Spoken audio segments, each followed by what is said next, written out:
Hello everyone, welcome back to our channel Anu Telugu Diaries. So this is episode 2 of lactose intolerance. నిన్న episode లో what is lactose intolerance, అందులో types ఏంటి అనేవి తెలుసుకున్నాం కదా. So ఈ రోజు ఎపిసోడ్ లో దానికి ఉన్న సిమ్టమ్స్ ఏంటి, దాన్ని ఎలా రికగ్నైజ్ చేయొచ్చు న్యూ బోర్న్ బేబీస్ లో అనేది చూద్దాము. సో దీంతో లాక్టోస్ ఇంటాలరెన్స్ లో సిమ్టమ్స్ ఏముంటాయి అంటేనండి, ఎక్కువగా మోషన్స్ అవుతాయి. మనము ఎంత ఫీడింగ్ ఇస్తున్నామో అదంతా కూడా ఇమీడియట్ గా మోషన్స్ అవుతాయి. లూజ్ స్టూల్స్ అనమాట. ఈవెన్ మనము మిల్క్ ఇస్తే మిల్క్, వాటర్ ఇస్తే వాటర్, అవన్నీ కూడా of course new Born babies 6 months వరకు వాటర్ ఇవ్వం అనుకోండి. బట్ సో మనం ఏదైతే ఫీడింగ్ ఇస్తామో అవంతా కూడా మోషన్స్ రూపంలో వాళ్ళకి బాడీ నుంచి బయటకు వచ్చేస్తుంది. డైజెస్టివ్ సిస్టమ్ ప్రాబ్లమ్స్ వస్తాయి అనమాట.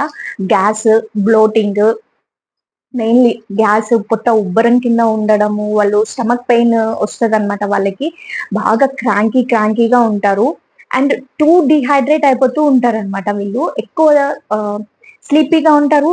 Either sleepy, the baby will be either sleepy or else the baby will be fussy అనమాట.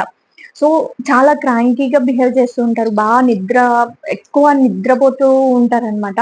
లేదు అనుకుంటే ఎక్కువసేపు ఏడుస్తూ ఉండడము. సో ఇవన్నీ కూడా దీనిలో ఉన్న సిమ్టమ్స్ అనమాట. సో బికాజ్ ఎందుకంటే చిన్నపిల్లలు కాబట్టి వాళ్ళకి చెప్పడానికి మాటలు రావు. అది ఏంటి అనేది కూడా వాళ్ళకి తెలియదు కాబట్టి వాళ్ళ ప్రాబ్లమ్ ని వాళ్ళు ఎక్స్ప్రెస్ చేయలేరు మెయిన్ గా. సో బట్ మనము పెద్దవాళ్ళం అయితే మనకి స్టమక్ పెయిన్ వస్తుంది అంటే స్టమక్ పెయిన్ వస్తుంది అని మనం ఎక్స్ప్రెస్ చేస్తాము. దానికి పర్టికులర్ మెడిసిన్, రెగ్యులర్ మెడిసిన్ ఏదో ఒకటి వేసుకుంటాము. మనకి గ్యాస్ ట్రబుల్ ఉంది అంటే కనుక మనకి అది సిమ్టమ్ ఏంటి అనేది మనకి తెలుస్తుంది, మనం మెడిసిన్ తీసుకుంటాము. బట్ పిల్లల్లో, న్యూ బోర్న్ బేబీస్ లో కానీ 5 years లోపు ఉన్న పిల్లలకి కానీ ఇవేమి తెలియదు కాబట్టి ఇవన్నీ కూడా మనం అబ్జర్వ్ చేయాల్సిన ఇది అన్నమాట. సో రేపొద్దున నెక్స్ట్ వీడియోస్ లో ఇంకా దీని గురించి ఎలాబరేట్ గా తెలుసుకుందాము. అండ్ నా ఎక్స్పీరియన్సెస్ కూడా నేను షేర్ చేసుకుంటాను. ఆ తర్వాత నాకు కొన్ని కామెంట్స్ వచ్చినాయి.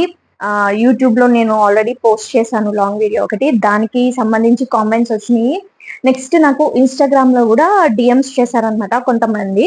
సో వాటి గురించి అయితే నెక్స్ట్ వీడియోస్ లో మాట్లాడతాను. సేమ్ ఇదే టాపిక్ గురించి అనమాట. Thank you so much for watching this video. Please subscribe to my channel. If you like this video, please like, share, comment and subscribe to my channel Anu Telugu Diaries. Thank you.